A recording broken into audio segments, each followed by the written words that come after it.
Use a 5mm Allen key to remove the spring and damper side lower screws. Before removing the screws, assemble them again 2 to 3 turns.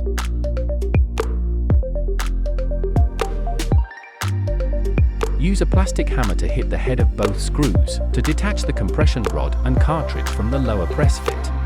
Afterwards, remove both screws. Then the lower can be removed. Disassemble the bottom-out bumper and spacer.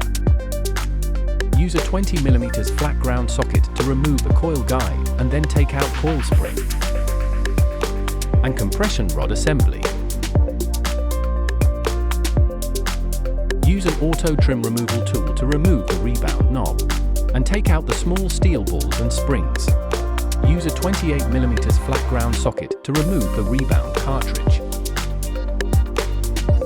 Use a clean, lint-free rag to clean the inside of the both stanchions. After all parts have been thoroughly inspected and cleaned, the fork can be reassembled. Apply genuine suspension fork grease to the upper and lower bushing positions in the lower leg assembly, and add lubrication oil to the foam rings. Then add a liberal amount of grease to the rebound rod of the cartridge. Apply Loctite 243 thread locker to the cartridge. Before reassembling it with a 28mm flat ground socket, tightening torque 10 to 13 Newton meters. Then add grease to the top-out bumper of the compression rod assembly as well as the coil spring. Before assembling it into the spring side stanchion, apply Loctite 243 thread locker on the coil guide threads.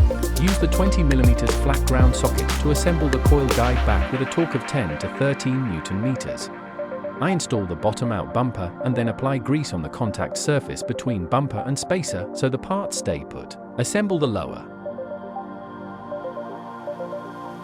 Apply Loctite 243 thread locker to the lower screws.